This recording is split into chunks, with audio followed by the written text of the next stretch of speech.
You know, Simone, my favorite texter, Michael Steele text, where he just says, I have a few things I'd like to say. He was like, you know what I got? I'm going to say it. I'm going to say my piece.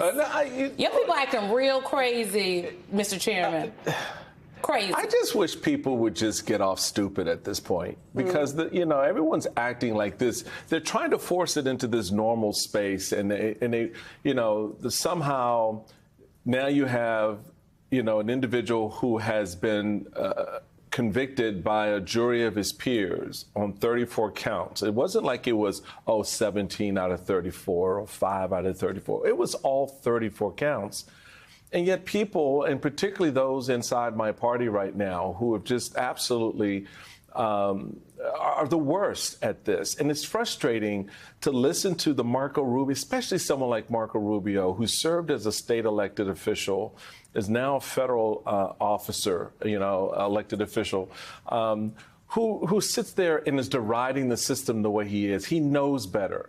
And that, for me, is the worst part. So the question is, how do we then shake people to understand that this is not normal, and that, to your point, Donald Trump will be on the ballot this November because our Constitution does not kick him off. So we now have even more a civic responsibility to assess whether or not you want to put a convicted individual in the presidency.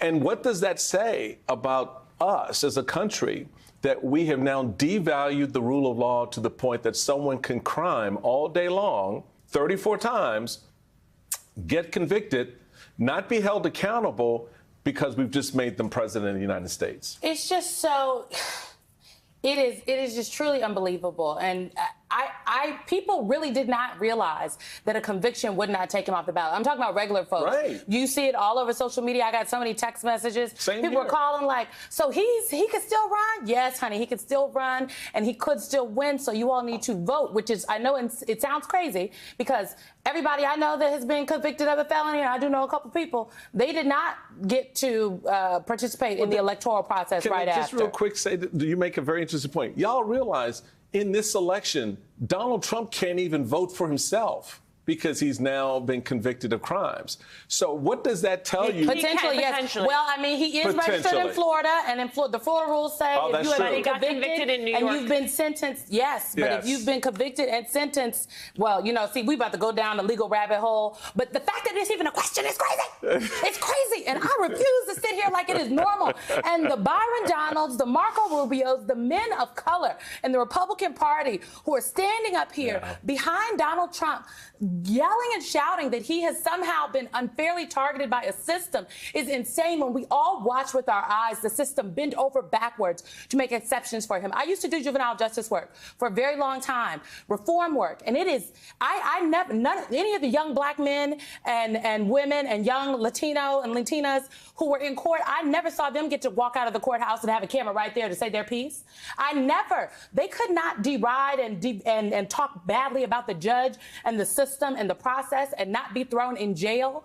And so the idea that this system somehow is unfair to Donald Trump, a 78-year-old white man, 78-year-old white man who has lied about his wealth, now that we know, thank you, Tish James, who has lied about his wealth. But the problem is Donald Trump has never been met with accountability his entire life.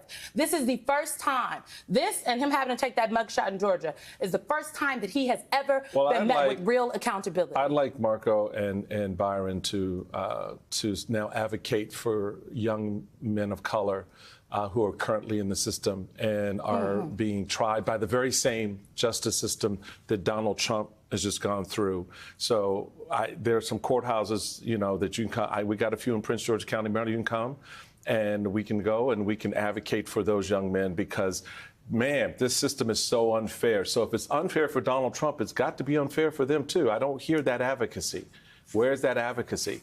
And that just points out, to me at least, just the utter, what's the word I want right now at this hour of the morning? Craziness. We'll go with that.